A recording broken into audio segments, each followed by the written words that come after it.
Bismillahirrahmanirrahim. Assalamualaikum warahmatullahi wabarakatuh.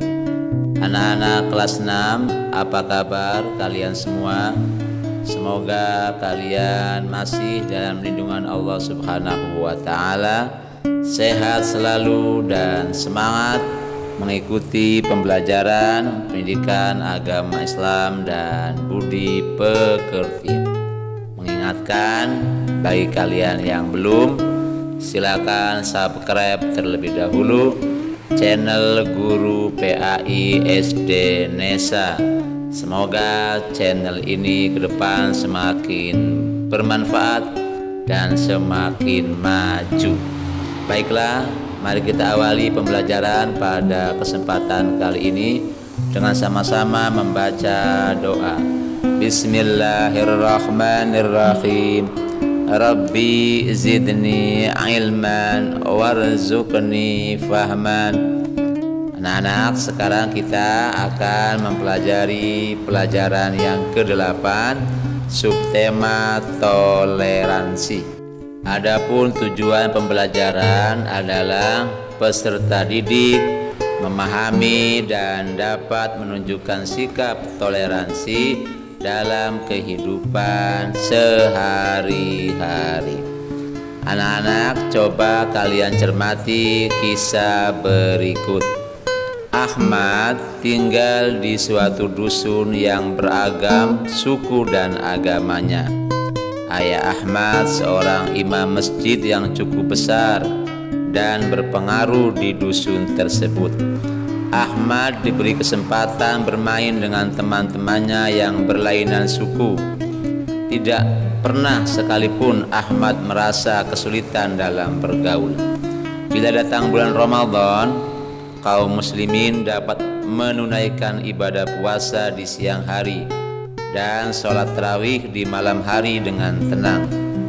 Menjelang sholat Idul Fitri, Ahmad dan remaja masjid serta remaja Nasrani, Hindu, dan remaja agama lain bersama-sama menjaga ketenangan dan kenyamanan kaum muslimin dalam beribadah, sehingga pelaksanaan sholat Idul Fitri berjalan dengan lancar dan baik. Sebaliknya, ketika datang perayaan Natal, remaja Islam pun ikut menjaga ketenangan kaum Nasrani yang melakukan kebaktian. Begitu pula bila datang perayaan Nyepi, remaja Islam dan remaja-remaja Nasrani ikut juga menjaga ketenangan umat Hindu dalam beribadah. Bukan hanya dalam perihal beribadah, Ahmad pun menyaksikan dalam pemilihan ketua Karang Taruna tingkat dusun misalnya. Para remaja memilih ketua Karang Taruna sesuai kecakapan, sesuai kemampuan, bukan berdasarkan suku, bukan berdasarkan agama. Dengan demikian, toleransi dapat menenteramkan lingkungan. Dari kisah di atas, ternyata toleransi tidak mengenal tempat dan waktu. Apalagi di Indonesia yang beragam suku, agama, adat istiadat, dan budaya.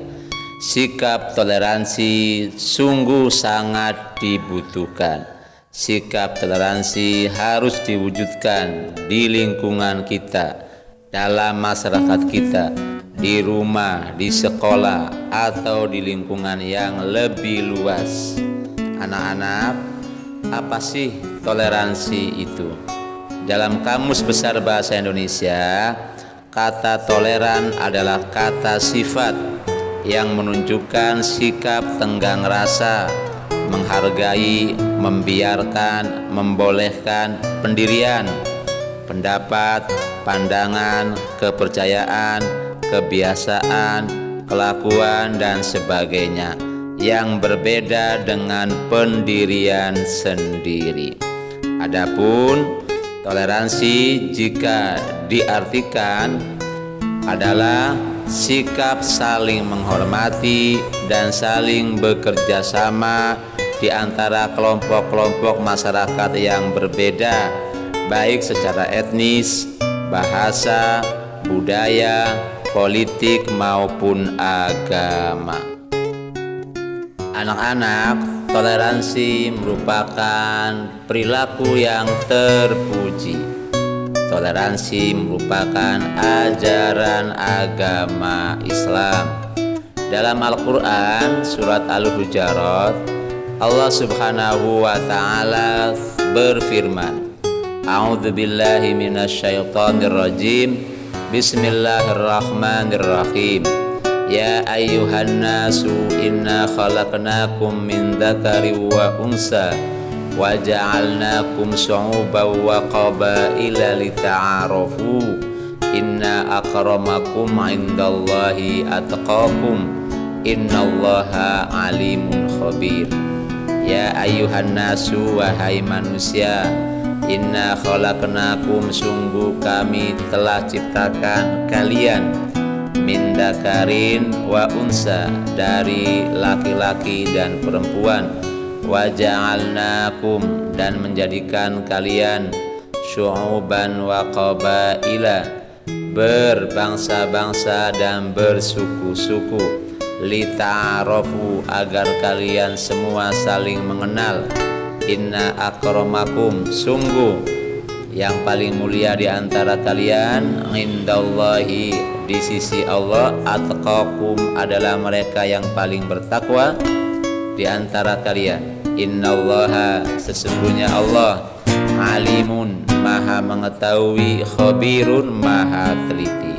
Anak-anak, dari ayat di atas sangat jelas. Yang pertama, bahwa Allah Subhanahu wa ta'ala menciptakan manusia terdiri dari laki-laki dan perempuan, berbeda jenis kelamin. Allah Subhanahu wa ta'ala tidak menyamakan manusia, tapi perbedaan yang pertama adalah jenis kelamin, ada laki-laki dan ada perempuan. Kemudian kedua, dapat disimpulkan bahwa Allah Subhanahu wa ta'ala juga menciptakan keragaman yang lain, yaitu apa? Suku dan bangsa. Allah ciptakan manusia berbangsa-bangsa, bersuku-suku. Tentu ada tujuannya. Tujuannya adalah yang ketiga, lita'arofu, bahwa perbedaan-perbedaan itu bertujuan agar kalian saling mengenal, agar saling mengerti, agar saling menghormati, agar saling belajar satu dengan yang lain. Kemudian keempat, bahwa semua manusia dianggap Allah Subhanahu wa ta'ala hanya orang yang bertakwalah yang memiliki kedudukan yang tinggi dan derajat yang mulia di sisi Allah Subhanahu wa ta'ala. Dengan demikian dapat disimpulkan bahwa Allah tidak melihat laki-lakinya, tidak melihat perempuannya, tidak melihat suku dan bangsanya, tidak melihat perbedaan-perbedaan yang ada. Allah melihat perilaku mereka. Dengan demikian dapat ditegaskan, kita umat Islam harus terbuka dalam bergaul. Kita boleh bergaul dengan siapa saja, baik seagama atau beda agama, baik satu bangsa atau beda bangsa, baik satu suku atau dengan suku yang lain. Kita bebas melakukan persahabatan, pergaulan dalam kehidupan sehari-hari.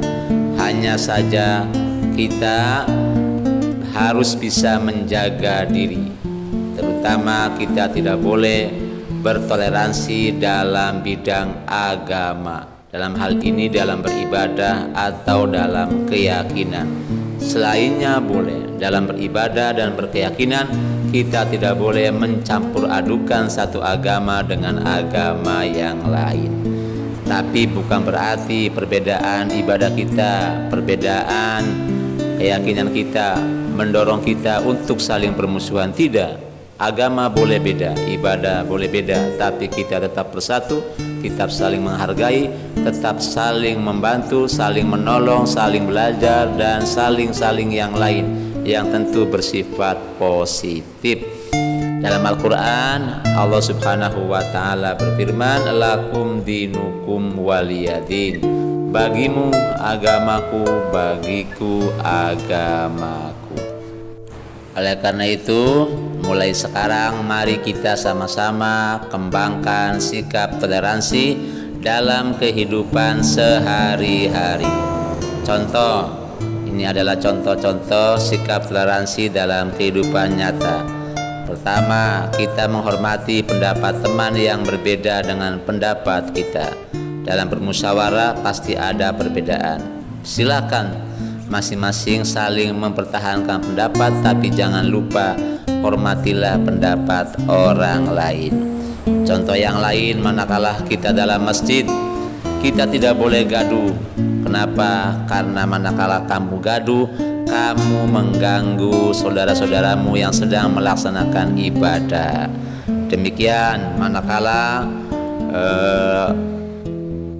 Idul Fitri atau Lebaran, kamu tidak boleh sembarangan dengan leluasa, dengan bebas menyalakan petasan. Ingat, saat kamu menyalakan petasan, mungkin ada yang sakit, ada yang tidur, dan ada yang dalam posisi tidak enak mendengar petasan. Sehingga dengan demikian hargailah mereka. Itu contoh-contoh nyata dalam kehidupan sehari-hari. Silakan dikembangkan sendiri. Anak-anak, sekarang sampai pada lembar kerja siswa, silakan diikuti. Ada 5 pertanyaan. 1. Apa toleransi itu? 2. Coba jelaskan kandungan surat Al-Hujurat ayat 13. 3. Perbedaan tidak boleh dijadikan alasan untuk titik-titik. 4. Siapakah yang paling mulia di sisi Allah itu? 5. Contohkan atau sebutkan contoh-contoh sikap toleransi dalam kehidupan sehari-hari. 2 saja. Demikian pembelajaran telah berakhir. Mari kita sama-sama akhiri dengan membaca hamdalah. Alhamdulillahirabbil alamin. Billahi taufiq wal hidayah wa ridha wal inayah. Wassalamualaikum warahmatullahi wabarakatuh.